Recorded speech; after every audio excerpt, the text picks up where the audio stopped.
अपने धर्म गुरु के खिलाफ ही हो गया है ट्रंप, और इतनी बुरी तरह से भड़का है। अब ट्रंप ईसाई के सबसे बड़े धर्मगुरु और डोनाल्ड ट्रंप के बीच टकराव यानी जंग छिड़ गई है। वो तमाम चीज़ें आपको कई बार बता चुका हूँ, लेकिन मामला इतना गंभीर हो गया है कि डोनाल्ड ट्रंप ने अब अपने धर्मगुरु के खिलाफ जहर उगला है। भाई उन्होंने पोस्ट कर दिया सोशल मीडिया पर पॉप लियो के बारे में, जो उन्होंने बातें बोली, जो बेइज्जती की।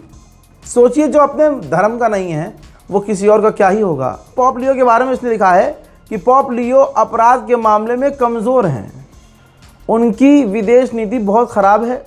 वह ट्रंप प्रशासन के डर की बात करते हैं, लेकिन उस डर का जिक्र नहीं करते जो कैथोलिक चर्च और कई ईसाई संगठनों ने कोविड के दौरान महसूस किया था। उस समय पादरी और अन्य लोगों को चर्च में प्रार्थना करने के लिए गिरफ्तार किया जा रहा था। आज यहाँ तक कि तब भी जब वो एक दूसरे से 20 फुट दूरी पर थे। मुझे उनके भाई लुइस उनसे ज़्यादा कहीं पसंद है, क्योंकि लुइस पूरी तरह से मागा समर्थक हैं। वो जानते हैं, समझते हैं, लेकिन लियो नहीं समझते।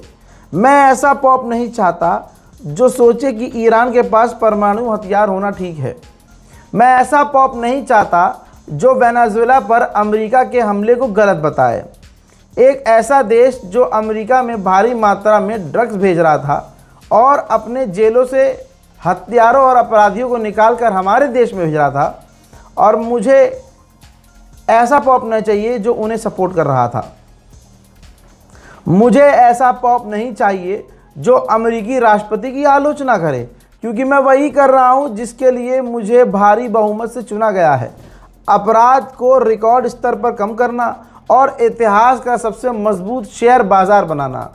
लियो को शुक्रगुजार होना चाहिए, क्योंकि एक चौंकाने वाला सरप्राइज उन्हें मिला कि वो अचानक से पॉप बन गए। उनका नाम पॉप बनने की लिस्ट में नहीं था। चर्च ने उन्हें सिर्फ इसलिए पॉप की कुर्सी पर बिठाया क्योंकि वो अमेरिकी हैं, और उन्हें लगा कि राष्ट्रपति डोनाल्ड ट्रंप से निपटने का ये अच्छा तरीका होगा। अगर मैं व्हाइट हाउस में ना होता तो लियो वेटिकन सिटी में ना होते। दुर्भाग्य से लियो का अपराध और परमाणु हथियारों पर नरम रवैया मुझे बिल्कुल पसंद नहीं है। साथ ही उनका ओबामा समर्थकों जैसे डेविड एक्सलरोड से मिलना भी गलत है। बहरहाल दोस्तों, ये डोनाल्ड ट्रंप की दिमाग की गंदगी है। आप देखिए, मतलब अगर डोनाल्ड ट्रंप की गलत नीतियों का ईसाइयों का सबसे बड़ा धर्मगुरु विरोध करता है और इंसानियत की बात करता है, हथियार की बात नहीं करता है, तो ये साफ साफ कह रहा है कि मुझे पॉप लियो पसंद नहीं है। यहाँ तक कि उसने ये भी तो कह दिया कि भाई अमेरिकी हैं वो, इसलिए उनको पॉप की कुर्सी पर बिठाया गया है, और मेरी वजह से बिठाया गया क्योंकि मैं यहाँ बैठा हूँ, वरना वो कभी भी पॉप की कुर्सी पर ना बैठते। अब आप सोचिए, जो अपने धर्मगुरु को गालियाँ बक रहा है वो किसी और का क्या ही सगा हो सकता है। हजरात, ईसाई जो धर्म है वो इतना कच्चा नहीं है कि कोई भी डोनाल्ड ट्रंप जैसा कुत्ता है और कुछ भी कह के चला जाए। इसके बाद हालात गंभीर हो गए, यहाँ तक कि बड़े बड़े चैनल इंटरव्यू करने लगे। भाई पॉप तो सबसे ऊपर की उपाधि होती है, उसके बाद जो प्रीस्ट होते हैं, जो सीनियर प्रीस्ट हैं, जो पादरी हैं, उन्होंने इंटरव्यू देना शुरू कर दिया अमेरिकी चैनलों पर, जिसमें उन्होंने साफ कहा है कि ईरान की जंग जो हो रही है ये सही नहीं है। अल्लाह अकबर। देखिए, ये होता है मौजज़ा। जो कल तक साथी थे ट्रंप के, आज ट्रंप की हरकतों की वजह से, उसकी गुनाह और गलत नीतियों की वजह से उससे ही दूर हो रहे हैं। भाई पादरियों ने अमेरिकी चैनलों पर, बरतानिया के चैनलों पर बैठ के कह दिया कि ये जो ईरान के साथ किया जा रहा है ये गलत है। शांति के साथ बातचीत करके रिश्ते नॉर्मल करने चाहिए, ना कि हथियारों से बात करना चाहिए। डोनाल्ड ट्रंप पूरी तरह से पागल हो चुका है। यकीन कीजिए, खुदा की कसम, इसका सबसे बुरा समय चल रहा है। जो अपने आप को भगवान मान रहा है। जी हाँ, ये देखिए, डोनाल्ड ट्रंप ने अपनी एक फ़ोटो पोस्ट की है। अब आप समझ सकते हैं, इसमें अपने आप को गॉड दिखा रहा है, ईसा मसीह बता रहा है अपने आप को, ईसा मसीह। दूसरों को, बीमारों को ठीक कर रहा है। लोग इसके पीछे हाथ जोड़े खड़े हैं। अमेरिका का झंडा है। अब इससे एक बात तय है कि कुत्ते की मौत आई है और कुत्ता शहर की तरफ भाग रहा है। अब उसे कौन कहाँ गोली मार कर गिराएगा, अब ये देखना है। मरना तो इसका तय है, क्योंकि ये घमंड से चूर लबरेज हो चुका है और अब ये इतना पागल हो गया है कि अपने ही मज़हब के ख़िलाफ़ और अपने धर्म के ख़िलाफ़ खड़ा हो गया है। इसका नुकसान इसे अब उठाना पड़ेगा। इसके बाद भाई पॉप लियो का मैसेज भी आ गया, वो भी नहीं रुक रहे, न किसी के बाप से वो डरते हैं। पॉप लियो ने साफ कहा कि मुझे डोनाल्ड ट्रंप की सरकार का कोई भी खौफ नहीं है। मैं हमेशा से, देखिए हम सरकारी नहीं हैं, ना हमारी कोई सरकार है, ना हम किसी सरकार के समर्थक हैं।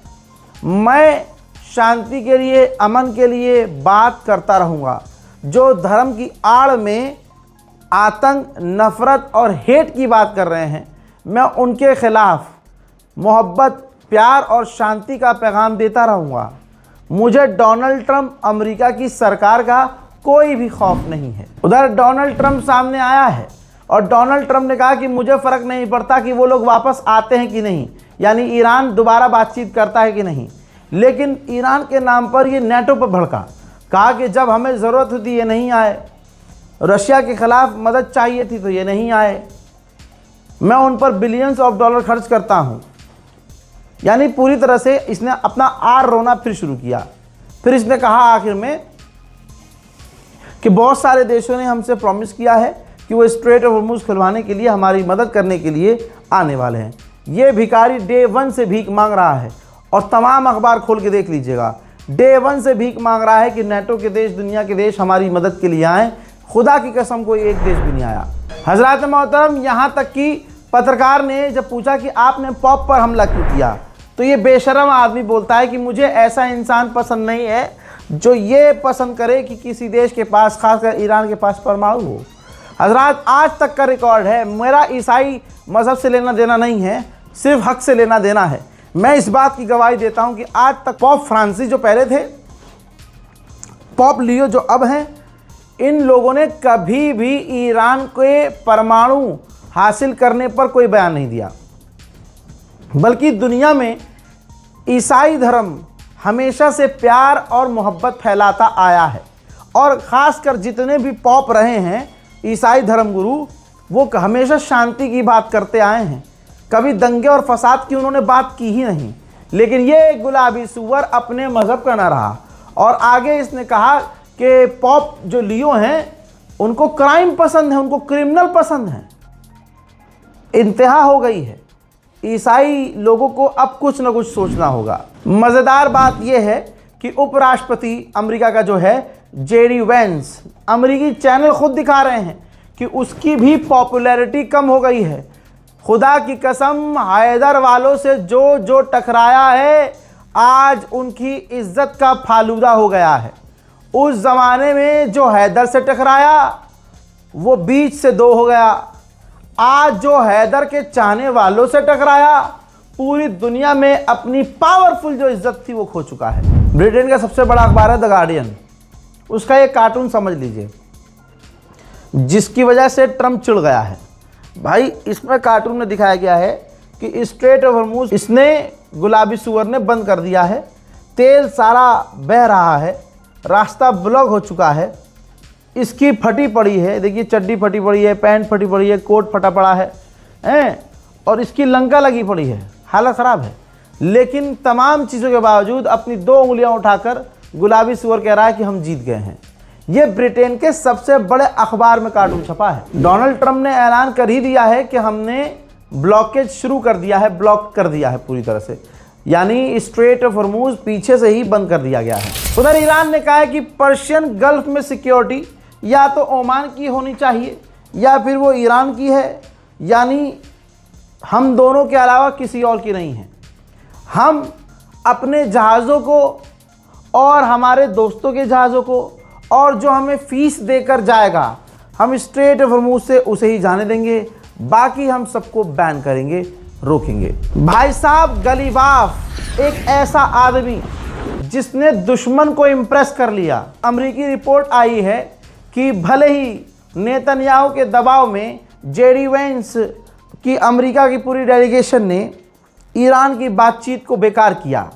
लेकिन अब रिपोर्ट आ रही है कि जो अमेरिका की डेलीगेशन थी पूरी, वो मोहम्मद अली गलीबाफ से पूरी तरह से इम्प्रेस है। और ये रिपोर्ट जब अमेरिका के डोनाल्ड ट्रंप समेत सीनियर ऑफिशियल्स को दी गई, भाई जेडी वेंस तो उपराष्ट्रपति है, वो खुद मौजूद था, तो भाई अमेरिका की जो आज की सरकार है वो अली गलीबाफ से फुल इम्प्रेस है कि जिस अंदाज में प्रोफेशनल तरीके से वो बात कर रहे थे, जिस अंदाज से उन्होंने अपने पॉइंट्स रखे, एक लीडर ऐसा ही होना चाहिए। अमेरिका की डेलीगेशन फुली इम्प्रेस है और अब गलीबाफ को अमेरिका एक लीडर के तौर पे देख रहा है। अमेरिका का टॉप का अखबार वॉशिंगटन पोस्ट, उसने कहा कि ये जो स्ट्रेट ऑफ हॉर्मुज में बैरिकेड लगाया है डोनाल्ड ट्रंप ने, ये बस प्रेशर के लिए है कि ईरान पर प्रेशर बने। आगे उन्होंने ये भी लिखा है, पूरी इन्वेस्टिगेटिव रिपोर्ट है, कि डोनाल्ड ट्रंप में अब इतनी हिम्मत नहीं है कि वो ईरान पर दोबारा हमला करे। अल्लाह अकबर, अल्लाह अकबर। बताइए कौन जीता फिर? अमेरिका का अखबार कह रहा है कि अब नहीं है डोनाल्ड ट्रंप के अंदर हिम्मत, वो सिर्फ रास्ते को ब्लॉक करके बैठा है प्रेशर बनाने के लिए, और अब डोनाल्ड ट्रंप की हिम्मत नहीं है कि वो ईरान पर दोबारा हमला करे। कल तक मैंने एक ऑफिशियल स्टेटमेंट दिया था, अब ब्रिटेन के प्रधानमंत्री ने बोल दिया है, खुद कह दिया है खुद, कि हम स्ट्रेट हॉर्मुज खुलवाने के लिए नहीं जाएंगे। देखिए, सारे अमेरिका के दोस्तों को पता है कि अमेरिका ईरान से कितना पिटा है। यही वजह है कि कोई भी अब सामने आना नहीं चाह रहा है। उधर इजराइल पर एक रिपोर्ट है, वो रिपोर्ट ये कि जब शुरुआत में जंग चल रही थी तो ईरान की सिर्फ 5% मिसाइलें इजराइल पर गिर रही थीं, और जब जंग आगे बढ़ी तो आखिर में आते आते तक ईरान की 27% मिसाइलें गिरने लगी। क्लस्टर मिसाइल को तो इजराइल रोक ही नहीं पा रहा था, तबाही मच रही थी। तो ये बात बताती है कि शुरू में कम और आखिर में ज़्यादा जो मिसाइलें ईरान की गिरने लगी इजराइल पर, इससे साफ हो गया कि इजराइल के इंटरसेप्टर ख़त्म हो गए। हजरात, फिलहाल के अपडेट में इतना ही। इस रिपोर्ट को शेयर ज़रूर कीजिएगा, इंतज़ार कीजिएगा मेरे अगले अपडेट का। तब तक के लिए वस्सलाम।